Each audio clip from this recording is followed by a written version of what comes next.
All right, Shalom Israel. A real quick video giving all praises to Yahweh by Hashem Yahweh Shai, by Hashem Rakah Kadash, Barakatah Yahweh, Barakatah Yahweh Shai, double honors to the apostle, elder bishops, a great millstone.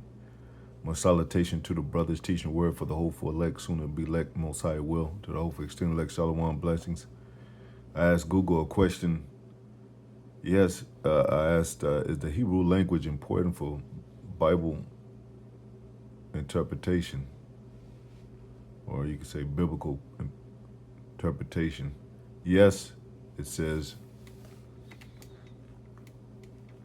the Hebrew language is profoundly important for interpreting the Old Testament, but New Testament too, because if you look up, like we said, Esau in the New Testament, and you exclude the Old Testament, you're not going to know who Esau is.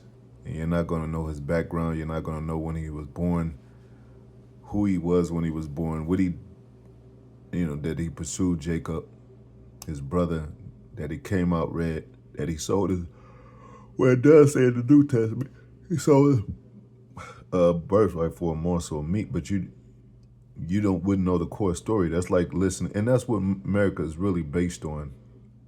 That's why when any news that comes out, they take it for face value, and they don't, do research about it, And it's a lot of cases where you be like, you'd be like, damn, that was a cold ass what they did, murder and whatever, and then they'll go on to the next story on the news, and you be like, man, that person, he bugged out, and he probably went crazy, yeah, but it was a reason. The system was on his back. He probably got fired from many of his jobs. They probably called him a nigga in his life. His wife left him for another man, and that's at least a good at that, making Jake bug out. So when you don't have the whole story, like a lot of our people don't know about the Greek captivity. So they don't know about, so when they read the Jew or Greek thing, they automatically think, okay, well, Greek means, the ones that are not Israelites, the, other nations. They don't really even break that down. They never have in the church. So I don't know why they're trying to break it down now. But and the Most High, all through the scriptures, it says, oh, let me finish this. It reveals literary structures, word plays, and profound cultural nuances that often get obscured in translations. Yeah, wordplay, structure. And there's a lot of we have a history of wordplay. We have a history of riddles and parables and dark sayings and things to figure out. Even regarding Samson and Delilah, she wanted to know where his strength lies. He said, if you could solve this riddle. And that was in, let me see, that passage was in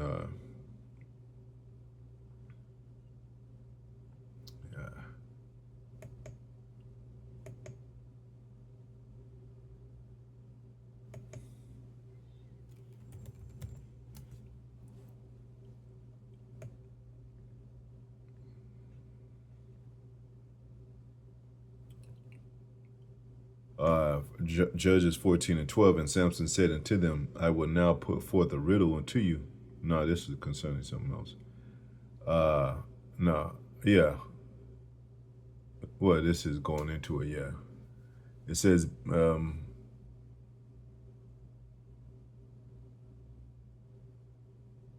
because they want to know where his strength lies. He said, if you could certainly declare within me 7 days of the feast and find it out, then I will give you 30 sheets and 30 change of garments. But if you cannot declare it to me, then shall you give me 30 sheets and 30 change of garments. And they said unto him, put forth thy riddle that we can hear it. Yeah, this is concerning some, let me see.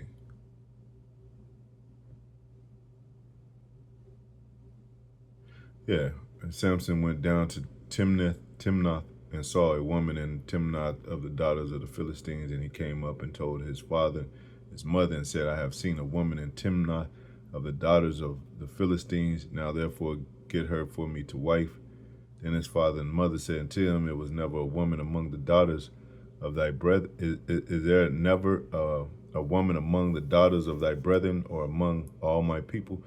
Hey, shit, we go through that now. Like, our women are tripping. And I'm not saying that was always the case or was the case, but a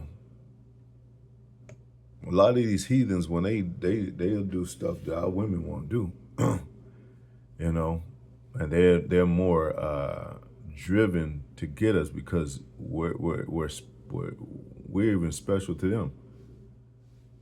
You hear it from the German women, Korean women, Philippine women. They always say they owe nothing. Like they be googly eyes for us. And then our women is kind of like, yeah, that's the men of our nation. That's how we are. They, you know, they could easily take it lightly. You know. And Samson said unto the father, get her for me, for she pleases me well. She pleases me well. And that's what the mother nations women do. They love the black men, starting with the black man, Latino, Native American on down. But his father and his mother knew that not that it was the Lord that he sought an occasion against the Philistines.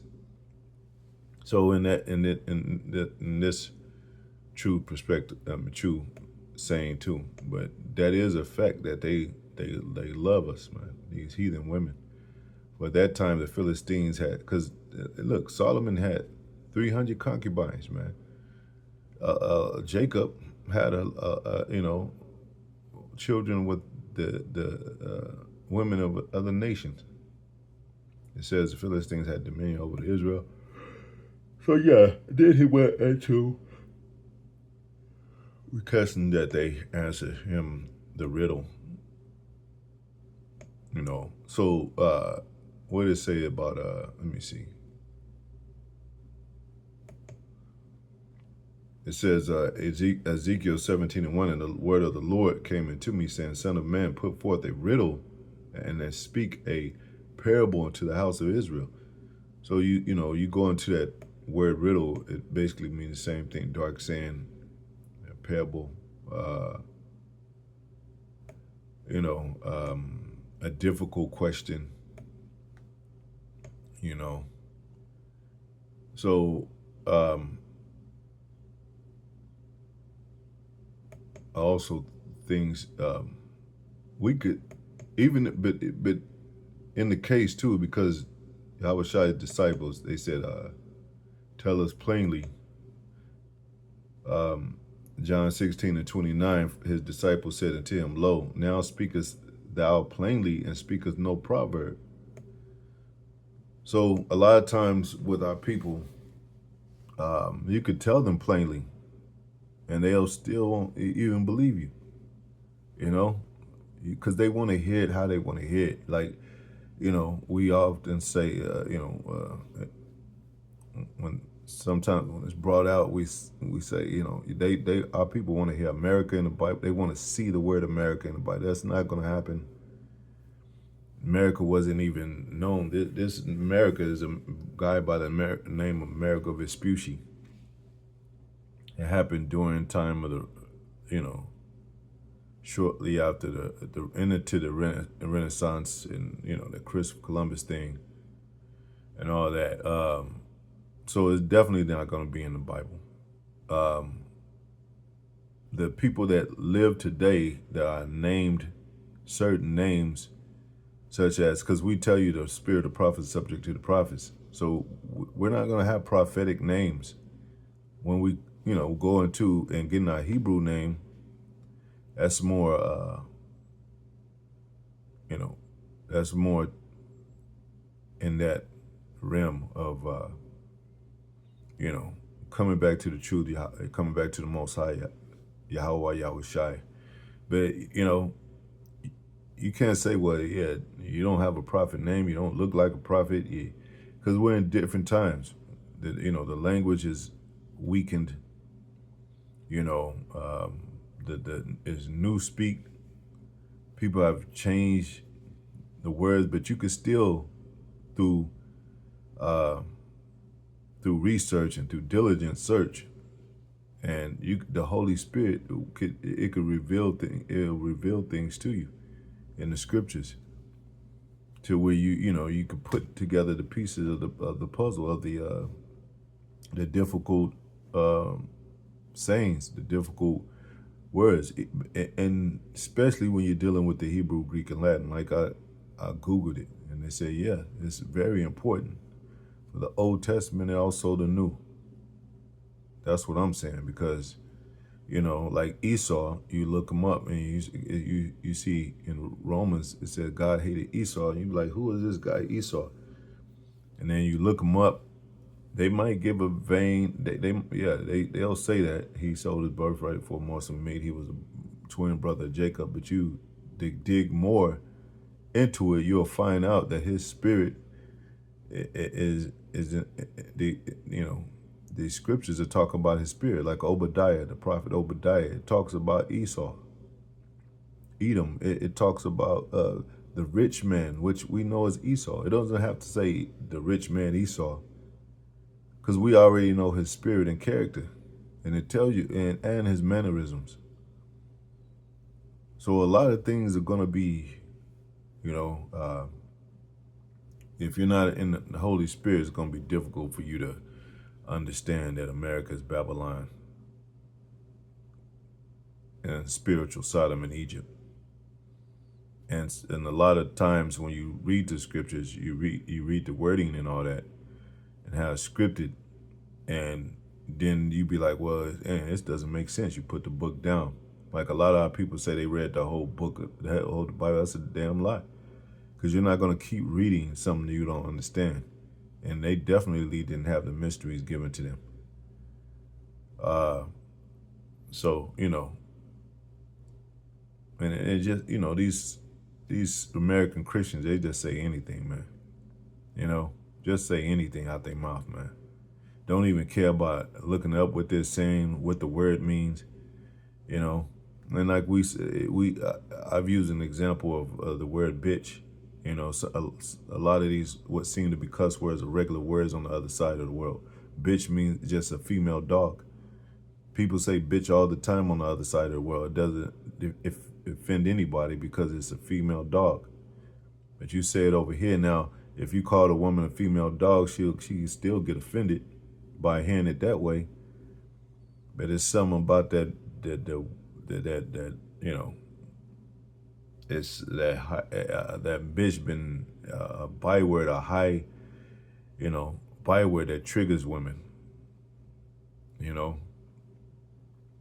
Because a man will say he's a dog, and a woman will say she might go along with it too. But they have become ratchet to where they accept the word bitch. Like, yeah, I'm a bad bitch, Or you ain't never met a bitch like me. Yeah, what? So, they kind of fight back with the wordplay also. But we're talking about straight spiritual edification when it comes to words in the Bible and things that are expressed in the spirit that might not be plain to them, no matter how much you explain it to them. Because Howard Shai said this. He said,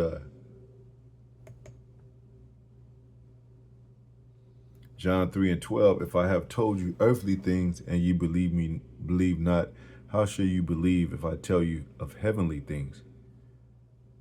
Now, if we say, well, there's going to be war on earth, it's Third World War. I mean, they getting their battle. You see America, they talking shit. North Korea talking, China and all that. They got nuclear weapons. They know of them. And people know they have them. And you be like, it's going to be an all-out war. It's going to be a nuclear war. And then they say, nah, no, it's not. So why should I tell you about chariots and a kingdom to come, and that the Howard Shai is going to return, If you don't even believe that, and you see it with your own eyes, it's on the news. Trump is talking about it almost every day now. They didn't shot missiles at Iran. They didn't retaliate or whatever. It's going down. But our people would still be like, nah, that's not what that's talking about. And we're not in those times. You know, we've had many wars, and we're gonna have, it's just a part of the, things that happen all the time. It's happened in history. None's, they'll try to quote the Bible, nothing's new under the sun. But no, you're dealing with prophecies, and you're dealing with prophets that have the insight, spiritual insight, that have the mysteries and the dark sayings, shown to them. It says the mysteries to you is the mysteries given, not to everybody else.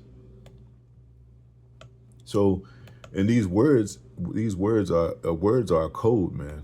In these words, they're to be decoded.